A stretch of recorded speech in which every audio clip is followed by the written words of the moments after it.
Hi, it's Dr. Cheryl Meyer, that's my name. It's funny because I'm like, oh, I didn't realize I sat right where the sun's shining on my face. If I move over, I'm at one of my friend's houses,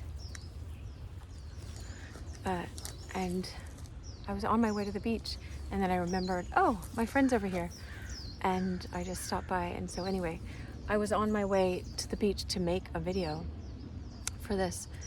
So I woke up with a sort of download, like with all these thoughts going in my head about psychological growth, just an insight about life. And then I went to work. I had a client. I had work at my office, and so I thought about it more. And then now I'm here. So let's get into it.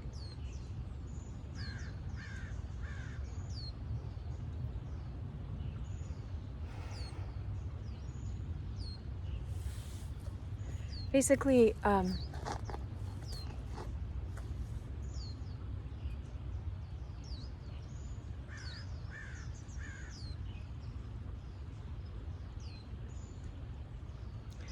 it was this idea. There's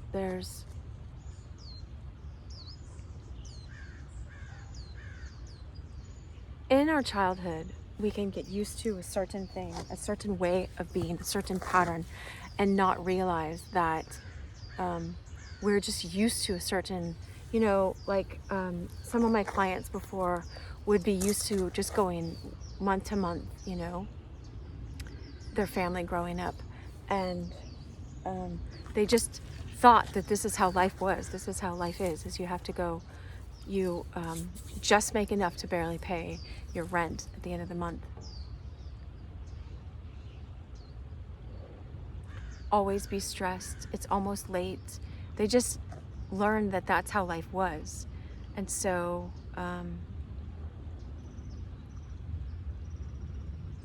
others of my clients made tons and tons of money, and then just emotionally they would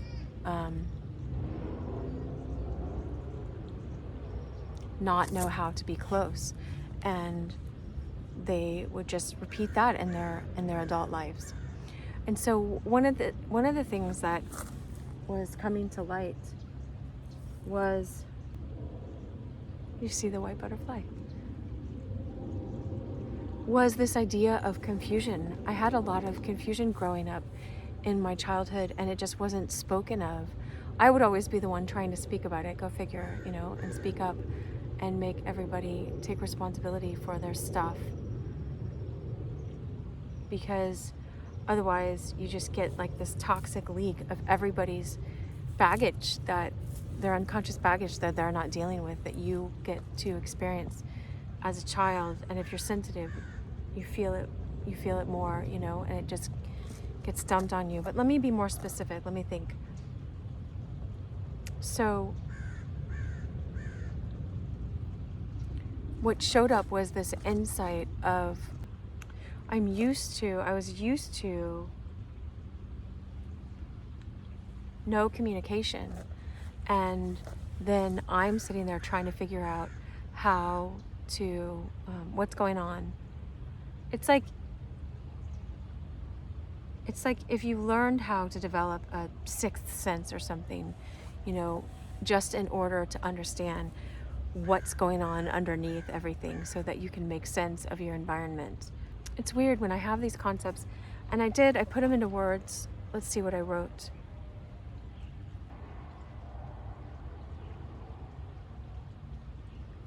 It's like you get used to a certain standard of living, and you don't realize you can rise above that. And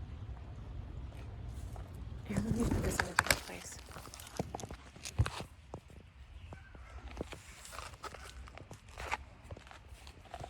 I think there's a creek down there. Maybe I could go down to the creek. Yeah, let's go. I didn't change yet out of my work clothes. Oh, look at the sun shining again. Alright, maybe I can put my phone on this fence or something. Yeah, this is better.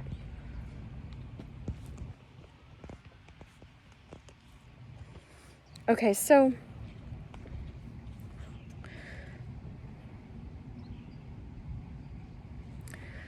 this is the way I was putting it into words today. Is just this idea of doing other people's work for them. Just this, it's like if you have this idea that, you know, men are going to be emotionally cut off, or women are going to be over, I don't know what your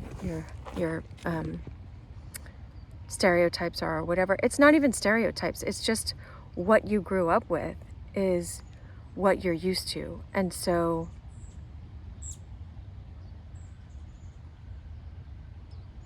I'm going to come back. I'm going to read what I wrote to my friend and come back.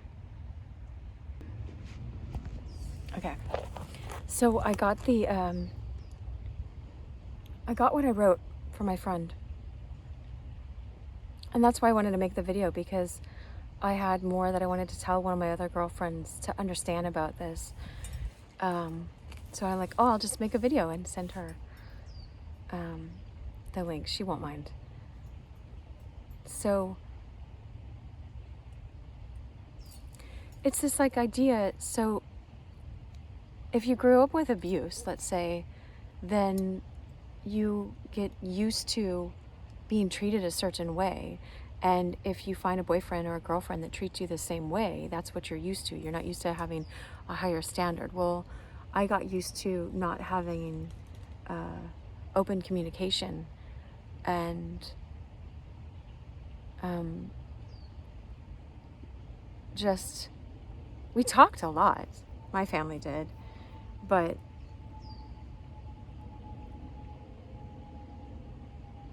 I don't know how to put it in words.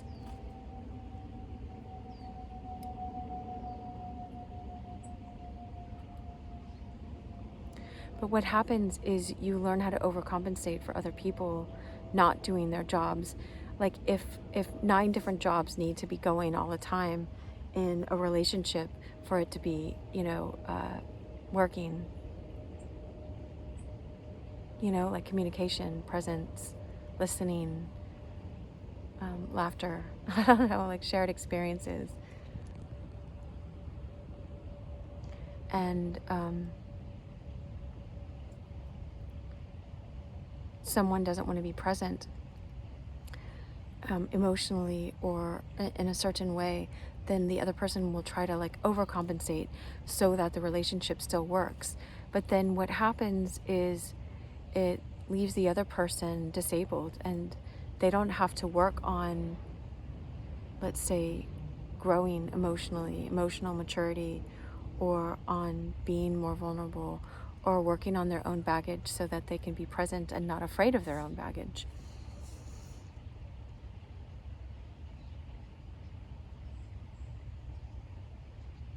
I'd like to think of different words, because these words can be overused and then people don't understand.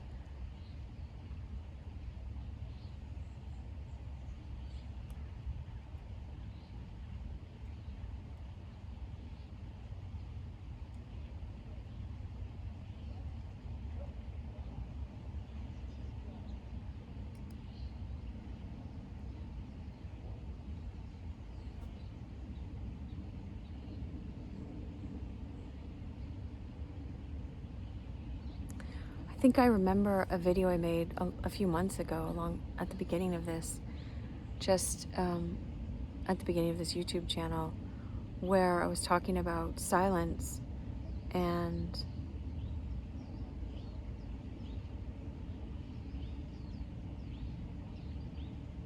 maybe sometimes being afraid of silence, that if you have silence, it just means they're gonna cut off from you and not speak, and things are gonna be over.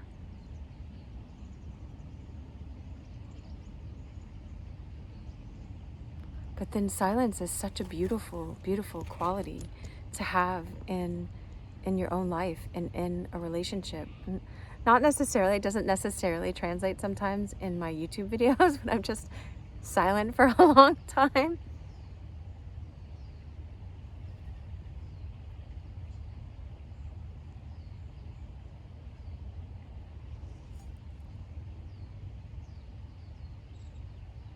There's a bee up there.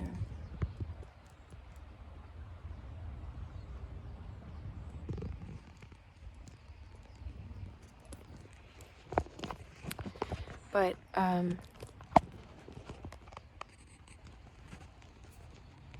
we do things out of our fear, and we don't realize that we're doing them out of fear.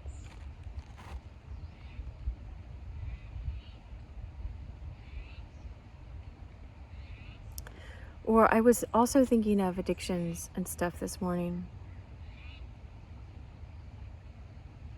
Well, before the addictions, what I was saying is that, you know, if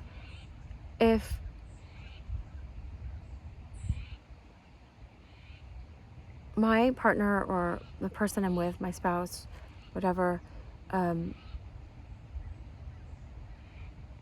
like doesn't want emotional closeness or doesn't want to communicate, and then I do all this extra communicating, and then or doing all this extra work every day to try to make our relationship keep working, even though they're not stepping up to do their part of learning how to go into this uncomfortable place of being vulnerable and risking it and having the courage to come here to these places, then I just enable that person to stay not strong in that area. It's like if I kept trying to do the push-ups for someone else, then their arms wouldn't grow strong like that. You know what I mean? Like, I have to be the one that does my own push-ups, and everybody has to be the one that does their own work, their own inner work. You can't do it for other people. But for a while, you know, people like that have money and stuff can try to pay for things and get by with things for a while. But people that don't know how to earn a living or work or have a work ethic, and not have your ego bound by it, but know the value of working hard, then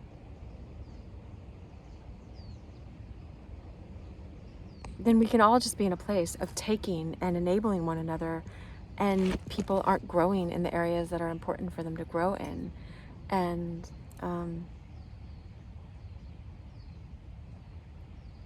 you end up just crippling each other, and then people can resent each other because there's stagnation in the relationship, because there's no growth of intimacy, because no one had to risk anything anymore.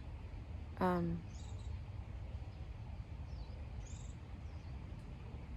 I was thinking of, because there's been lots of stuff recently that's crossed my path about trafficking and children not being protected. And I'm just going to watch my words, what I say, because things get flagged on, maybe if you say the word flagged, I don't know.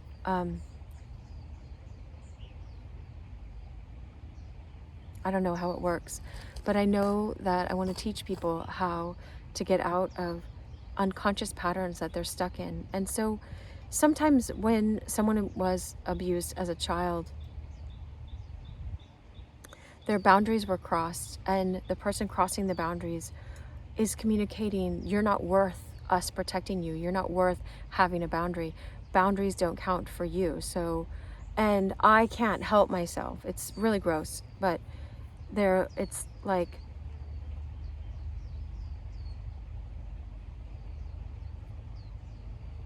it's communicated to you by someone's actions that, one, you're not worth protecting, and two,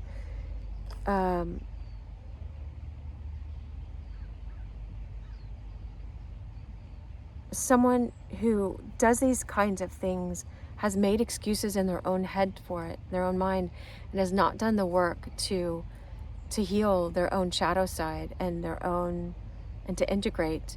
And so when they communicate to you by their actions that, oh, I just can't help this or whatever, then you can grow up. This is a sad and deep subject here, but it's like you can grow up and feel like I have to be addicted to stuff to numb this painful feeling that I'm feeling from the abuse I received, you know, and I can't help myself and I have to go act in all these ways.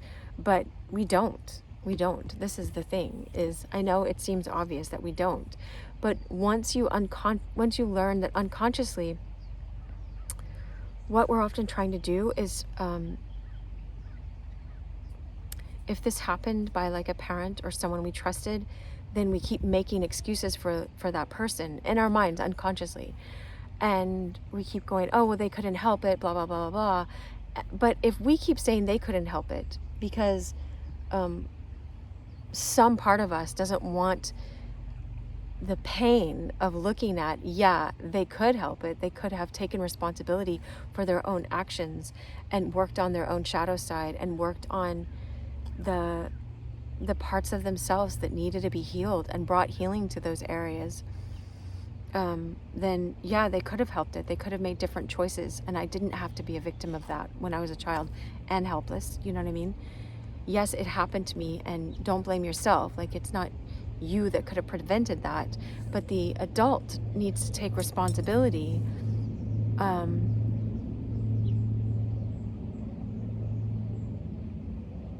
And if we keep making excuses for them, we don't realize that we're making excuses for them, but the excuses we're making for them are the ones that are keeping us bound and trapped and thinking, well, I can't help this behavior either because I am a victim of these addictive actions or whatever. And you don't have to be a victim anymore. I mean, I can spend years with a client helping them.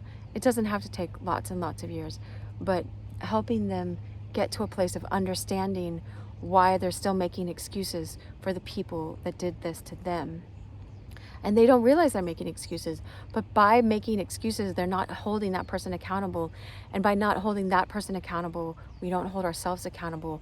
And we think we're all victims of this, and it's not true. And I just woke up this morning. I literally woke up and I was getting downloads of insight from my dreams, from the heavens, whatever it was coming from. And I saw something. I was like, oh my gosh, I'm working like 2 hours a day to try to understand this certain element in one of my relationships, you know, because we have relationships with all different friends and different kinds of people. And I was like, I don't have to do all of that extra work. I don't have to do all that extra work. That other person can either take responsibility for doing it themselves, or that person falls away from my experience because the work doesn't get done, and then the relationship doesn't go back and forth because there's not reciprocity.